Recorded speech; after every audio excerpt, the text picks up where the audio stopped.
Hello and welcome to the Prismatica Podcast, the audio accompaniment for the Prismatic Magazine, about LGBTQ people by LGBTQ people.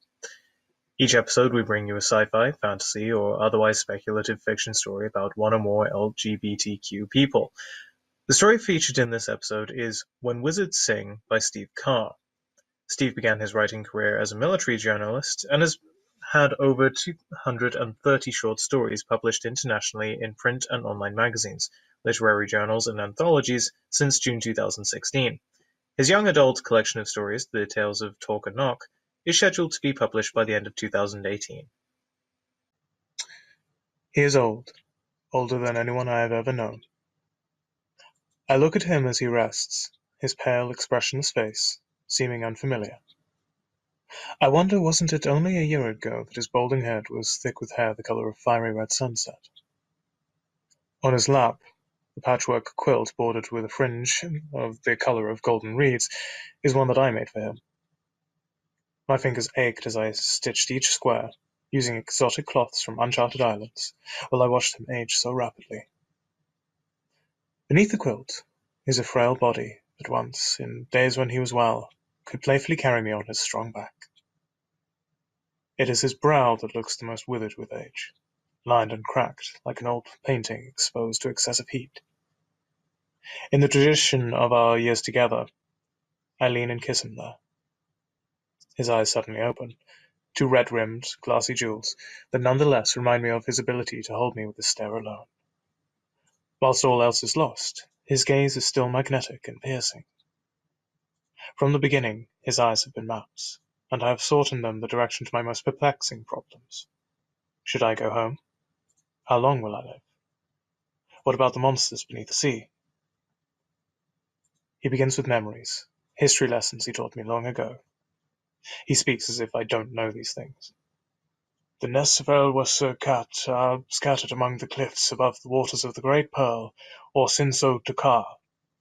The nests are finely woven, made with silvery seaweed, intricately woven hairs from albino otters, brightly colored coral glazed and fired in volcanic kiln and spun brass from artifacts from sunken ships. His voice is not nearly as weak as the blood that pulses through his veins. As his parchment paper lips move and words are expelled, I hear him clearly, as if from years ago, gently scolding me for being inattentive. Straightening, my back held tense and upright, I wait for just a moment. Then he begins again. From the nests of Cat, we could see the whale graveyards just beneath the curling white foam atop Sinso-Takar. I have known some of the greatest whales of sea history.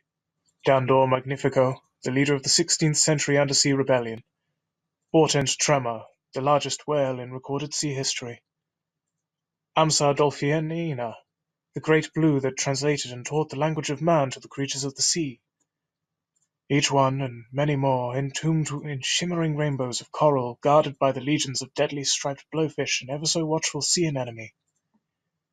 They come there to die, to Sinso-Takar, those that are not slain by man or washed ashore on distant lands, and while in their death ritual impart what they know and have seen, and every word song is passed on for all generations of fish and mammals of the seas. He leans forward and coughs, wheezing so loudly that it reminds me of the wind that curled about Cat during storm season. He doesn't take his eyes from mine, and pushes aside my hand stretched out to catch the quilt sliding from his knees. He lets it fall, and each image carefully sewn into the quilt, the mating of eels, the swarming of terns, seahorses, and jellyfishes, falls to a heap at his feet. As he rests back against the chair, for an instant, I see him as he was, not as he is. I am the first of the line of Beto Dark Tokar, and my nest was decorated with gold from the sunken treasures of Atlantis. The smile crosses his face, forming and fading as quick as a shark's laugh. Do you remember when we first met? I do. I do remember. After 3 rainy weeks waiting for better sailing weather, holed up in a rundown hotel in Patagonia, we played cards and caught up on sleep while fending off boredom, until it was reported that the storms at sea abated. We set sail on a day when the sun was white and threatening. Sun-browned children on the pier held their hands above their eyes and barely offered a wave. None of the adults, old men with withered faces and striking women with long dark hair and eyes, wished us luck or bon voyage. Someone had tossed red flowers in the grassy water as we parted, and they drifted quickly out of sight as we were hurriedly carried away by a mysterious wind. We sailed south, then west, and when the storm hit and the compass broke and the radio no longer worked, we were set adrift in the waters of the southern hemisphere. When we left Patagonia, there were 4 of us, but soon after the storm hit, Leon sickened, and though we quenched his thirst with our precious water and fed him our best fruit, he died from a terrible fever on a moonlit night in the arms of Armando, who loved him. They had met 6 years before while both were in the Brazilian Navy, hiding in whatever places they could find while on board a frigate to satisfy their desires. It was on a white sandy beach in Rio de Janeiro that I had met them. We laid on our towels beneath the blistering sun, and they regaled me with tales of their previous unsuccessful attempts to navigate yachts in the open ocean. Leon's quick wit and humor, and Armando's intelligence and sincerity drew me to them, and we became fast friends. "It was Leon who knew the stars," Armando cried as we lowered Leon's body into the sea. And this was true. He was the only one who knew the most, or, though it proved too little, about the stars and how to navigate in the southern part of the world. Of us remaining, only Armando had sailed south of Patagonia, but he knew nothing of stars or wind directions or currents. He knew how to handle the sails, and with those broken, tattered in pieces, he immediately fell into despair. "We will live through this," Jax told us, trying to shake Armando from his lethargy, and attempting to dislodge my feelings of impending doom. Jax would stand on the bow of the small boat, with his hands raised and his handsome, tanned face glistening. His voice would carry over the calmness of the sea. "I'll not let you die yet," he told us. "We will live to remember Leon." At night, Jax and I would cuddle together beneath the blankets and console one another with kisses and caresses. But our affection felt hollow and sad, and with Armando staying apart and silent, but to sob in the dark beneath the stars, we couldn't feel happy or hopeful. Many nights we travelled slowly on the water, carried this way, then that, and it was Jax who awoke in the middle of the night and would keep watch from the bow, while I lay beneath the blankets and tried to recall how it felt to walk on land, to see a tree, or feel the dirt. Just as Armando was sinking deeper into his own darkness, forever shaken by the loss of Leon, I too was without hope, sorry for the life I would never have, immersed in my own self-pity. After Jax would rise to take watch, I would fall asleep, tortured with nightmares, till morning. On which day or which night, what month or date, we lost Jax, I have no recall. It could have been the 14th week or the 40th day. Only Jax was keeping a record of such things in the ship's log. I had awoken after another terrible night of horrific images flashing in my head and found that I was alone. Armando was huddled on the cot nearby, still sleeping. I arose and dressed and climbed up from the cabin and shielded my eyes against the glaring sunlight. "Jax," I called out. There was no answer. There was a slight breeze carrying the smell of distant rain, the sound of water hitting the sides of the boat, but it was quiet in only a way that a sea can be. "Jax?" I said again. I didn't need to lower my hand from my eyes to look about the boat. Some intuition, some unfathomable knowledge, told me that Jax was no longer on the boat. How or why he was no longer on board, I would never know. But certainly he was gone, and now it was just me and Armando. In the following days and nights, I lay beside Armando with my arm around him, as he barely moved, seldom spoke, and only ate or drank at my gentle urging. We rarely climbed to the deck, and though small storms came and went, we didn't bother being concerned about our safety, or worry that something needed to be secured or repaired. Together we drifted into and out of sweat-drenched nightmares, consumed with sea fever, both unaware of days and nights, and soon too weak to go above and see if land was near or not at all to be seen. "We're going to die," Armando told me, as if it were fact. To him say it aloud suddenly frightened me, and I didn't want to die. "No, Armando, we're not going to die. This, my friend Armando." I pulled close to me and cradled him in my arms until he drifted off to sleep, his breathing calm and steady, my heart beating with renewed interest in life, in living. I climbed from the cot and stumbled up the stairs to the deck. The breezes were light, soothing, warm and full of smells, earth smells. The stars were clusters of fireflies blinking in the black sky. I strained out to see into the dark, knowing that there was land somewhere close by. I made my way to the bow of the ship and tried to see some sign of land. I watched for a coast illuminated by the thin slice of moon, or a campfire, or a resort with lights and music. Then I heard it, faintly at first, the sound of a chorus. It was as faint as a flock of birds heard from a great distance, but more melodic. I shook my head, thinking I was imagining it. But as the boat moved, the sound of the singing became more pronounced. It was a chorus of men singing from somewhere out in the dark. I leaned over the bow. "It was not our nature to take in humans at El Wasserkat," the old one tells me as his thin lips quiver, and a gentle gem of spittle connects at his lower lip. "Once, Portuguese whalers happened upon our nests and destroyed many of them and killed many of us. Their ship was crushed and every sailor destroyed by the whales awaiting their final breaths before burial in Sinsotakar. Until then, we had only heard of humans, but afterward we vowed to never protect them as we did the sea creatures."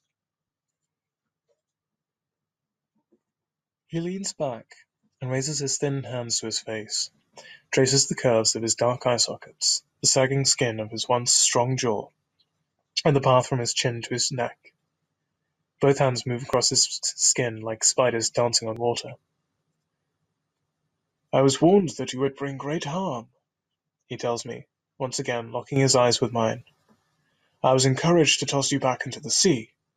The Council of Wizards pleaded with me to abandon you to what should have been your fate, the same as your companions." "Jax," I whisper, catching myself unaware at his presence in my thoughts. The headlong tumble into the water, even as it occurred, somehow seemed fitting, as if it was the natural course of events that I should drown in such a simple fashion.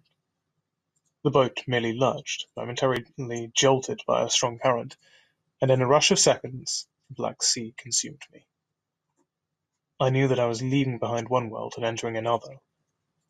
It didn't strike me that I should attempt to swim or to call out to Armando. My thoughts were of Jax. In Colon, Panama, I secured my yacht at the piers. Then Leon, Armando, and I wandered around town in search of a good bar. In an alleyway we saw a sign hanging above a door with the words "Drifters Inn" on it, and heard music coming from inside. It was a small saloon decorated with anchors, ship steering wheels, and hundreds of conch shells. There was a couple of booths and 3 stools at a short bar. Through the haze of cigar and cigarette smoke, I saw Jacques sitting alone at the end of the bar. His duffel bag was on the floor next to where he sat. We needed a 4th sailor for our planned voyage to circle the bottom of the world, and without knowing a thing about him, I was certain he was the one. "I'm from Marseille," he said in a thick French accent, within a few minutes after I approached him. "I've been left stranded here almost penniless by the owner of the yacht I was captain of." I told him about our plans, and while I stared into his ocean-green eyes, he told me of how he'd been a sailor since the age of 16. We sailed from Cologne a few days later, and a week later Jacques joined me in my bed. I woke from what seemed to be a very long slumber, feeling as if the world beneath me was a racing boat, speeding headlong through darkest waters. I looked up at the night sky and watched the starscape change and wondered how it was that I had landed on the boat. I expected to see Armando lean over me or hear the creaking of the deck, but I also knew that without the sails the boat could not move so fast, and that what was beneath my back was alive. I reached out my fingers and felt the cold, wet body of the thing that carried me. Stretching out, I measured it to be more than the span of my extended arms, and much longer than the height of 6 feet. I rolled over onto my stomach and faced the direction of the creature's head. I was being carried on the back of a whale, and as it cleared the water at a dizzying speed, I felt no fear of being tossed from its back or pulled into the depths. I patted its sides in a tentative gesture of thanks and friendship, and let it carry me forward. Of Amando's fate, I cannot say. We are taught to sing even before we speak, before we learn the magic of wizardry. We are taught the songs of dolphins, seabirds, and many varieties of whale, he tells me. He opens his mouth and his grey tongue flutters as he emits a small musical note in C range. Thank you, I tell him, then answer back, giving 2 lower tone notes in the fashion he taught me years before. You were a quick learner, he says, as he rests his back against the chair and lets me, at last, put the quilt over his legs again. I had the best teacher, I reply, wanting to pat his hand as if he were an old man he had become. Already you've forgotten me, forgotten who I was, he tells me, as he closes his eyes and his face smooths to nothingness. Never, never, I assure him, but I fear that he might be right. There's so much about him that is different. Only his eyes, how they look at me, are the same. The song becomes stuck in my throat, and I warble a sad, I'm sorry. Al was a cat was suddenly in front of us, rising out of the dark, like a giant. It eclipsed the glow from some distant phenomena of light. My eyes were stunned by the silhouetted blackness of a large rock out in the middle of the sea. How had I missed the light before? Was it from the south? The southern light? Aurora Australis?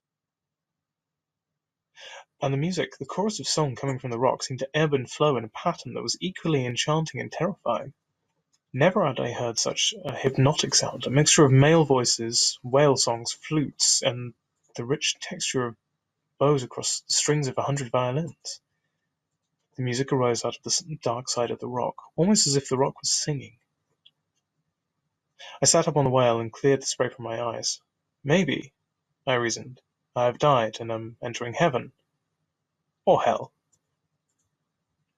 In the blankest shadow of El Wasakat, I became instantly aware that my whale companion was in the company of a number of large creatures, also whales.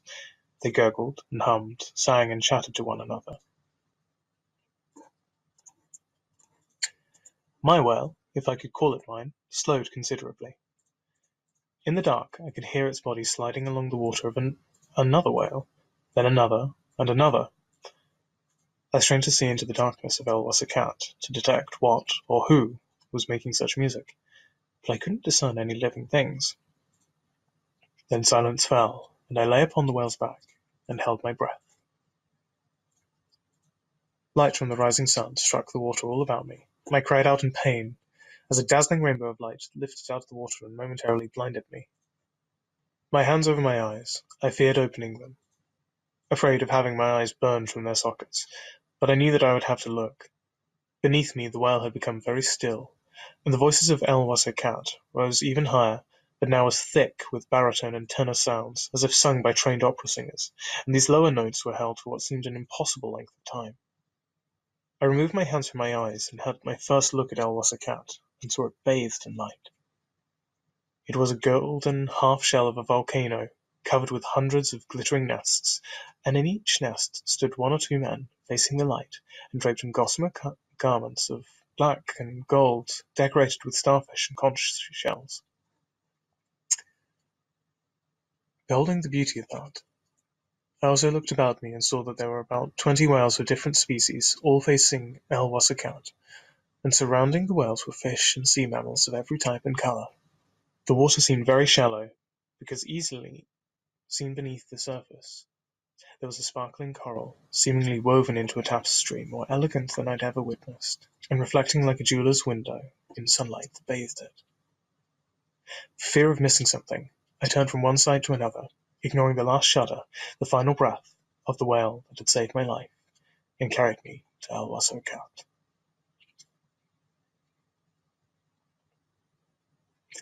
I don't want you to die so unhappily, I told him, this time grasping his hand in mine and holding it to my cheek. We learn that the air is the spirit of all things, he told me. My air will be yours, and that makes me very happy.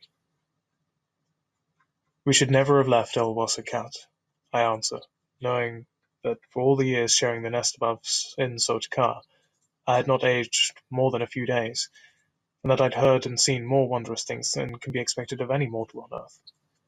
And now he was paying with his life for the price of being carried to civilization. This done out of love for me. You weren't born of the wizards of El Wasso Cat, he says, then falls silent for a moment before taking my hand in his.